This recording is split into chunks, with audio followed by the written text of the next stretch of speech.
Saludos amigos míos, sean bienvenidos una vez más a esta que es su Granja Humana MX. Bien, hoy les traigo un documento bastante interesante porque es esta comparación que hay entre aquellos que son los guerreros de la justicia social y este paralelismo que tienen con la burguesía bolchevique. Y ojo, yo añadiría ante todo esto que también podemos meter en este saco a todos aquellos guerreros del radicalismo social. Si saben, es prácticamente lo mismo, pero del otro lado de la moneda, que es la misma moneda. Pero continuemos, es un artículo de Rod Dreher, es la comparación de estos guerreros de la justicia social con la burguesía bolchevique. Repaso del libro The House of Government. Y dice el autor Rod: estoy leyendo uno de los mejores libros de mi vida, The House of the Government, a Saga of the Russian Revolution, que es La Cámara de Gobierno, una saga de la Revolución Rusa, del historiador Yuri Slizkin. Una historia enorme de más de 1000 páginas del movimiento bolchevique que se concentra en la gente que vivía en un vasto edificio de apartamentos construidos sobre el río Moscova desde el Kremlin para las élites del partido. Durante las purgas de los años 30 era el lugar más peligroso del país, donde la policía secreta solía arrestar personas muy a menudo. El libro me fascinó la comprensión intrínseca del movimiento por el que tantas personas, habiendo crecido bajo el comunismo, se sienten desconcertadas ante lo que está sucediendo en Occidente hoy en día, incluso si consiguen expresar poco más que una intensa ansiedad sin base sólida sobre la corrección política. La lectura de Slinsky, historiador de la Universidad de California de Berkeley, aclara las cosas de modo formidable. Intentaré explicar al lector lo más concisamente posible. Todo este material formará parte del libro que estoy redactando, por cierto.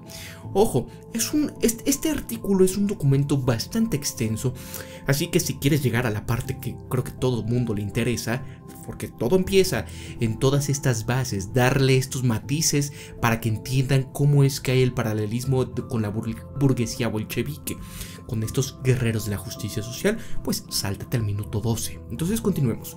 En mi libro he identificado dos factores principales que están convirtiendo el totalitarismo blando, que nos están llevando a la deriva, en algo imposible de comparar con el duro totalitarismo de los años del comunismo.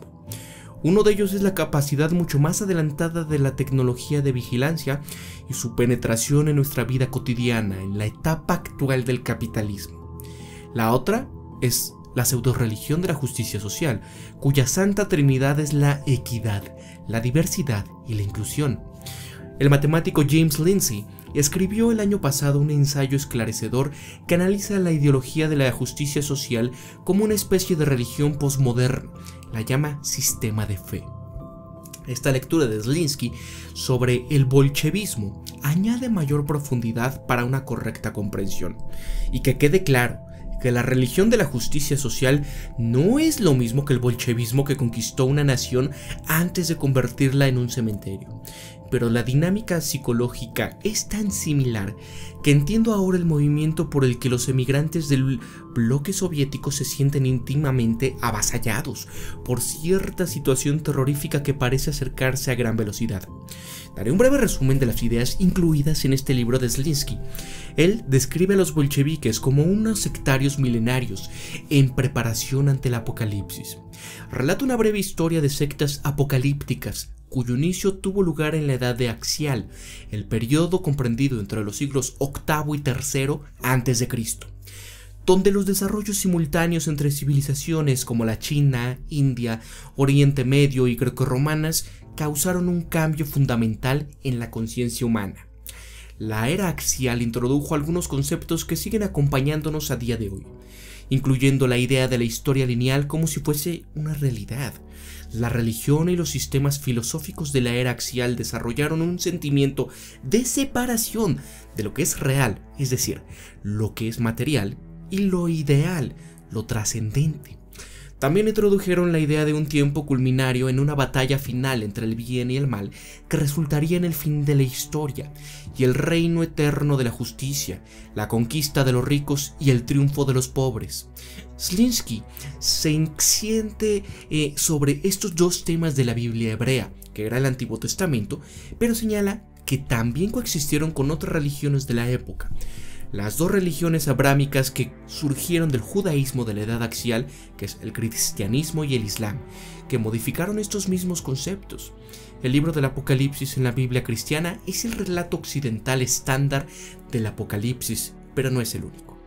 En el siglo XVI, el teólogo protestante radical Thomas Müntzer, líder de la secta apocalíptica de la Reforma, dirige una nueva armada contra la Iglesia Católica, Martín Lutero y la autoridad feudal.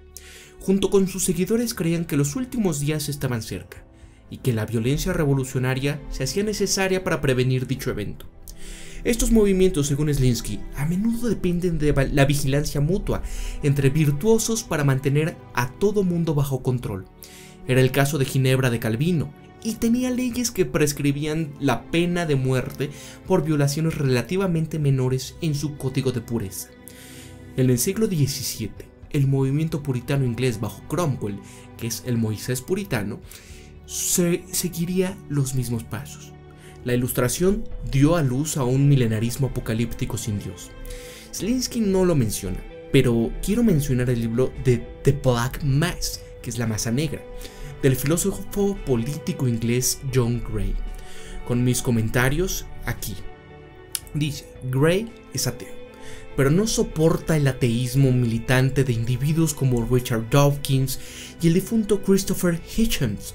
En su libro, Gray describe cómo el instinto por la utopía, nacido de la religión, sigue emergiendo en Occidente, incluso sin Dios. Nada es más humano, escribe, que estar preparado para matar y morir con el fin de asegurarnos el sentido de la vida. Y según Gray, quienes exigen que la religión sea exorcizada de la política piensan poderlo lograr a expensas de las creencias tradicionales de las instituciones públicas, pero los credos seculares se forman a partir de conceptos religiosos. Y la supresión de la religión no significa que deje de controlar el pensamiento y el comportamiento, igual que el deseo sexual reprimido. La fe regresa, a menudo bajo formas grotescas para gobernar las vidas de aquellos que la niegan. Slinsky relata cómo el estallido de este mismo milenarismo apocalíptico encontró su expresión anticristiana durante la Revolución Francesa. Los jacobinos eran apocalípticos de la Ilustración y creían en el triunfo de la razón, la ciencia y la virtud. Eran protobolcheviques. Ojo, aquí el doctor Alfredo Jalife así se refiere a la derecha mexicana como jacobinos trasnochados. Pero continuemos. En su discurso ante la Asamblea Nacional en 1794, Robespierre alabó la virtud, en cuya ausencia el terror resulta destructivo. El terror, sin el cual la virtud es impotente. El terror no es más que justicia presta, severa, inflexible. Es por lo tanto una emanación de la virtud. Durante la América del siglo XIX, el milenarismo cobró formas más amables a pesar de seguir siendo popular. El predicador bautista William Miller profetizó el fin del mundo en 1843, lo que le valió una audiencia nacional por su pronóstico anunciando dicha fatalidad. No sucedió, pero su trabajo dio origen a los movimientos adventistas presentes hasta la fecha. También Joseph Smith, fundador de la Fe de los Santos de los Últimos Días, fue conocido como otro milenario cuyo éxito fue mucho mayor. Y hoy tenemos youtubers, ¿no?, que anuncian el final de los tiempos o que va a haber un extremo terremoto, ya saben, ¿no? Pero digamos, Slinsky describe cómo el milenarismo apocalíptico de la Europa del siglo XIX solía cobrar una estructura nacionalista. Karl Marx abogó por el nacionalismo alemán como el primer paso hacia una revolución comunista mundial. Según Hegel, la historia era el dios de Marx. Slinsky dice: la fe en el progreso es tan básica para la modernidad como lo fue la segunda venida para el cristianismo, que es la progresista. Significa virtuoso, cambio y significa esperanza. El totalitarismo no es una mutación misteriosa, es un recuerdo y una promesa, un intento de mantener la esperanza a flote. Por totalitarismo, Slinsky se refiere al sistema por el cual los milenios apocalípticos velan por el cumplimiento de las condiciones que ellos creen será la futura Nueva Jerusalén, la utopía en la depositaria de su creencia. El sistema de la fe marxista profetizó una conflagración mundial, la revolución, que imaginaba cómo los santificados, que era el proletariado, erradicarían del mundo a los malvados, que era la burguesía, y su falsa religión, el capitalismo. La revolución establecería el comunismo, un paraíso en el que el Estado se marchitaría una vez resuelta la causa de la alienación humana. Marx despreciaba la religión, pero no creía en su sistema que tuviera algo de religión en absoluto. Tal como le enseñó, su sistema era internamente científico, convirtiendo así al marxismo en algo enteramente compatible con lo que las élites de la era de la Ilustración creían que era la fuente principal de autoridad. En la Rusia de finales del siglo XIX reinaba un gran fervor apocalíptico y, por supuesto, había un gran número de marxistas y otros grupos revolucionarios de izquierda. Los bolcheviques mostraron ser los más despiadados y disciplinados de todos. Zelinsky opina que no importa si la fe de los bolcheviques era realmente una religión o no. El hecho es que funcionó como tal. Si la religión es un conjunto de acuerdos sobre las realidades sagradas, a pesar de su creencia en la validez incuestionable de su objetividad a la hora de definir la veracidad de las realidades sagradas, y la comunidad se organiza en torno a esas creencias, entonces todos los estados de la tierra son religiosos. La fe, entre comillas, bolchevique unió a las personas. Centró su atención en lo que Zelinsky llama las condiciones últimas de su existencia y les indicó cómo comportarse. Para los bolcheviques prerevolucionarios, sus sacerdotes y profetas eran los intelectuales, quienes manifestaban un comportamiento, entre comillas, religioso de acuerdo a su secularidad. Zelinsky, una conversión al socialismo supuso una conversión a la inteligencia, una fusión de fe milenaria y un aprendizaje de por vida. Esta fe bolchevique fue fundada inicialmente por los intelectuales, principalmente a través de grupos de lectura. Una vez adaptada a la fe marxista, todos los demás en la vida parecían iluminarse. Los intelectuales salieron al mundo predicando la religión a los obreros. Estos misioneros, explica Zelinsky, apelaron y trataron de intensificar el odio en los corazones de sus oyentes. Apelaban al sentido moral de la gente común impartiendo lo que ellos llamaban revelaciones proféticas, siempre y cuando se tomaran en sentido estrictamente religioso. Los bolcheviques prerevolucionarios denunciaron a los filisteos, entre comillas, refiriéndose a la gente hundida en el odio de su vida cotidiana y careciendo de conciencia revolucionaria. Resulta escalofriante la descripción que les reservaban a esta gente. Zelinsky llamaba a los filisteos la estripe que habita la antípoda del ser inteligente, es decir, el tipo de personas que los miembros de la inteligencia concebida como un exacto opuesto. En la Rusia prerevolucionaria, estos intelectuales se consideraban parte de una especie de sacerdocio secular. Lo que escribieron sobre sus enemigos bajo el ardor de su éxtasis por la revolución fue una muestra de fanatismo extremo e inhumano. Y dice Zelinsky, los revolucionarios triunfarán gracias a su afán de poder alimentado por su odio. Limpiaba el alma y se desbordaba igual que el diluvio al final de los días.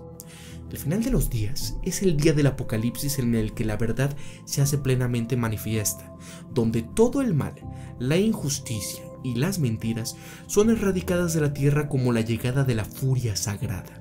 Zelinsky cita memorias bolcheviques que recuerdan los días revolucionarios entre 1917 y 18, puro éxtasis, igual que el día del Pentecostés en el Nuevo Testamento. Zelinsky recalca una distinción muy interesante. Marx y Engels no eran tópicos, eran profetas. No hablaban de lo que tendría que ser un sistema de orden social perfecto, ni de cómo y por qué debería de ser adoptado o probado. Sabían con absoluta certeza que éste se estaba acercando, en aquel preciso momento sin más por la gracia de sus palabras y hechos. Sin embargo, los bolcheviques tienen un plan complejo para la creación de utopías. Leyendo a Zelinsky no puedes evitar impresionarte por el poder y la disciplina que Lenin y sus lugartenientes ejercieron. Era uno de los hombres más malvados que haya existido jamás.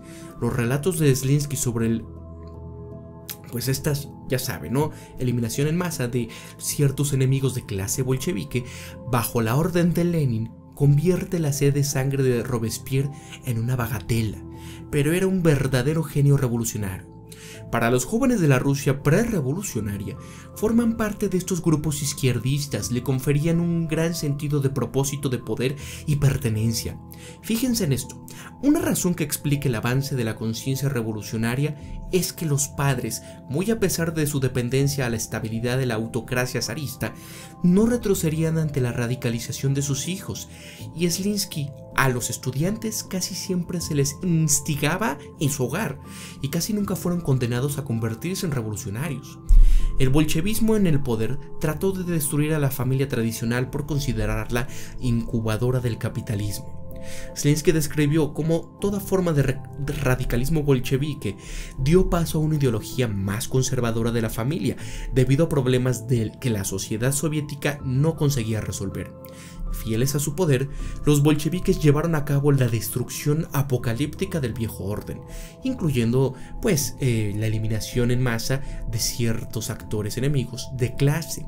Acabó de llegar al punto de la narración de Slinsky donde describe la gran decepción, un término tomado de mileritas, refiriéndose a la experiencia de no haber podido cumplir la promesa de la llegada de la Nueva Jerusalén. Por lo que entiendo, Slinsky se prepara para la descripción de los espasmos homicidas de la década de 1930, bajo Stalin, que narra la reacción vengativa bolchevique ante el fracaso de la utopía. Esta utopía solo pudo haber fracasado por culpa de la falta de fe de sus proselitos, y por tanto merece ser castigados por su infidelidad. Entonces, ¿qué tiene que ver esto con nuestros propios guerreros de la justicia social, o Social Justice Warriors por sus siglas en inglés? Los paralelismos son evidentes. Una vez más, les animo a leer el análisis de James Lindsay sobre el sistema de fe postmoderno de la justicia social para más información. Creo que esto es lo que intuyen ahora quienes viven bajo el comunismo de los guerreros de la justicia social, es decir, lo que les asusta. Al igual que los primeros bolcheviques, estos Social Justice Warriors están radicalmente alienados de la sociedad. Consideran a la gente ordinaria de la misma manera que los inteligencia consideraban a los llamados filisteos, con desprecio visceral. La justicia depende de la identidad del grupo. Para los marxistas, esta línea entre bien y el mal se desdibuja entre las clases, el proletariado y los campesinos por un lado y la burguesía por el otro. El marxismo entiende la justicia como una cuestión de quitarle el poder a la burguesía para dárselo a las clases revolucionarias. Ciertas personas perteneciendo a la burguesía adquirieron conciencia revolucionaria y ayudaron a la revolución. Del mismo modo, estos Social Justice Warriors marcan una frontera entre grupos, basándose en la identidad de grupo. Los opresores son blancos, hombres, capitalistas, heterosexuales y cristianos. Los oprimidos son las minorías étnicas, mujeres, anticapitalistas, LGBT, ateos y otras personas marginadas entre comillas. La justicia consiste en hacerse con el poder de los opresores y dársela a los oprimidos.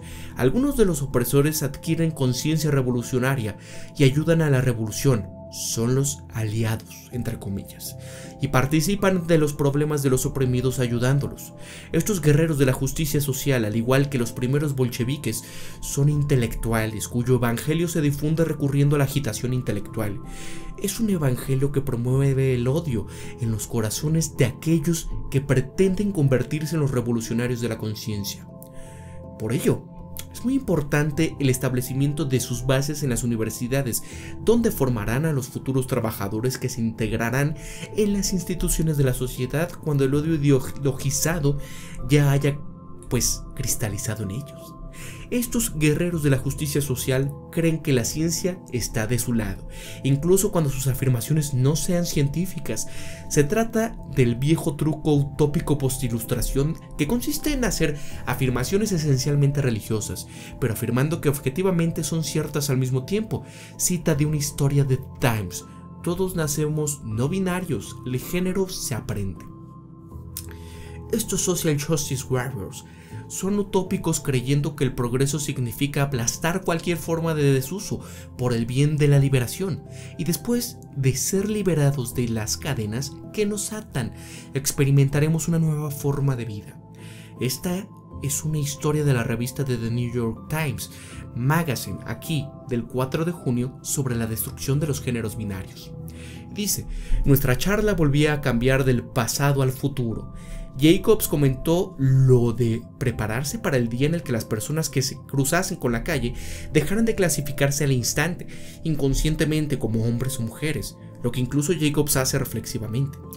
No sé cómo serán los géneros dentro de 4 generaciones, agregaron, a pesar de exponer así su utopía de ingenuidad. Creo que nos percibimos como personas. Las clasificaciones bajo la que vivimos que quedarán atrás, afirmaron. Entre las voces de los jóvenes resuenan ecos y amplificaciones del optimismo de Jacobs, junto con historias de conflictos en privado. Hay tantos géneros como personas, me dijo Amy Johnson con toda seriedad, una empleada no binaria de la clínica de Jane Tate. Johnson estaba a punto de inscribirse a una nueva aplicación de citas que atiende al género no binario. El sexo es diferente para alguien no binario. Te liberas de los roles de género, y cuanto más te alejas de estos guiones, más placentero será el sexo. Su tono se volvía más triunfal. Mejor será nuestra vida. Los armarios del género están reventando, declararon. En el caso de los guerreros de la justicia social del transgénero, los padres pueden convertirse en los mayores defensores de sus hijos, igual que en la Rusia prerevolucionaria con los jóvenes radicales. Una madre angustiada por una de estas personas que se habían convertido en mujer me comentó que en la escuela secundaria de su hijo, la presión sobre los padres por parte de otros padres a favor de la supresión de cualquier duda sobre esta persona era intensa. Tenemos otra anécdota del mismo recorte que acabo de mencionar en la revista de The New York Times, y dice: Kai creció en los suburbios de Maryland, a las afueras de Washington. Sus padres son economistas. Hace 1 año y medio que la inclinación de su hijo como transgénero se había insinuado en la mente de los padres. Según Kai, estuvieron dispuestos a pasar por la puerta que les habían abierto sin reticencia, refiriéndose a la puerta de entrada como su propio reflejo. Estos padres leyeron un escrito creativo que su hijo les había entregado, una meditación que recurría al dadaísmo para explicar el sinsentido de verse obligado a optar entre 2 opciones. Su madre le preguntó si podía comprarle ropa nueva. Comprar ropa era algo que siempre habíamos hecho, explica. Era su manera de decir: quiero seguir siendo parte de tu vida. Ahí sí que puede decir que entró por la puerta. Entiendo en cuenta lo nervioso que me pongo cuando entro en una sección masculina para probarme pantalones, con lo que supone para mí tener que soportar las miradas de la gente curiosa acerca del probable género del que pudiera pertenecer. Enfrentarme a todo esto yo solito hubiera sido realmente difícil, pero allí estaba mi madre, como si no pasara nada, y eso le confirió una sensación de normalidad. Y aquí hay una diferencia interesante. Hasta donde sé, la mayoría de los guerreros de la justicia social no tienen una concepción clara sobre la utopía. ¿Cómo será el mundo cuando el blanco haya sido derrotado de una vez por todas? ¿O cuando la masculinidad tóxica haya sido completamente vencida? Y así sucesivamente. Ellos no lo saben. Todo lo que saben es que estas cosas tienen que desaparecer y que pasarán a la historia. Lo primero es destruir el viejo mundo con sus estructuras corruptas, desde el punto de vista de los que serán aplastados por estos revolucionarios. Realmente no importa que tienen algo planificado o no después de haber sido derrocados. Otra diferencia interesante, una particularmente importante, que los Social Justice Warriors pueden querer destruir las prácticas opresivas, pero a diferencia de los bolcheviques, no quieren destruir las instituciones de la sociedad, más bien quieren conquistar y administrarlas. La religión de la justicia social ya ha conquistado las universidades, eso es lo que señala James Lindsay, y se está desplazando rápidamente hacia otras instituciones que incluyen los medios de comunicación. El New York Times es su pravada, el derecho, la tecnología, el entretenimiento y el corporativismo americano. El sistema de fe de la justicia social es fácilmente adaptable desde las instituciones del capitalismo burgués, hecho que oculta su mismo radicalismo. Las personas que han vivido en sociedades con el tipo de ideología emigrantes de países del bloque bolchevique saben lo que es el velo, es decir, los del bloque soviético, disculpen. En mi nuevo libro, haré todo lo posible para ayudar a los lectores a ver a través de sus ojos. Mientras tanto, si usted está realmente interesado en la Revolución Rusa, le recomiendo encarecidamente la lectura de The House of the Government, en total 1128 páginas. Yuri Zhinsky es un narrador magistral, se lee igual que la novela. Y una nota sobre el autor. Rod Dreher es editor en jefe de The American Conservative. Ha escrito y editado para The New York Post, The Dallas Morning News, The National Review, The South Florida Sun Sentinel, el Washington Times y el Baton Rouge Advocate. El comentario de Rod ha sido publicado en The Wall Street Journal, Commentary, The Weekly Standard, Belief in Israel Sample, entre otras publicaciones, y ha aparecido en el NPR, ABC News, CNN, Fox News, MSNBC y la BBC. Vive en San Francisco, Luisiana, con su esposa Julie y sus 3 hijos. También ha escrito 4 libros: The Little Way of the Riddle Naming, Crunchy Cons, How to Date Can Save Your Life y The Benedict Ocean. Señores, hasta aquí llega este video programa. Espero que les haya gustado y que saquemos ciertas reflexiones, como todo este fanatismo a veces por cuestiones de querer tumbar todo aquello que creemos como viejo y creer que todo lo que nosotros creemos que es lo políticamente correcto o lo que debería, en ocasiones es ese fanatismo religioso. Todas esas ideologías que intentan meternos a la fuerza, incluso desde la derecha, la extrema izquierda, todo esto es lo mismo que aquellos fanáticos adventistas de los últimos tiempos. Por eso yo les vuelvo a repetir una vez más y encarecidamente: piensen siempre críticamente, sean ustedes mismos, conózcanse de verdad quiénes son y sean empáticos, amigos. Nos vemos hasta el próximo programa. Hasta luego.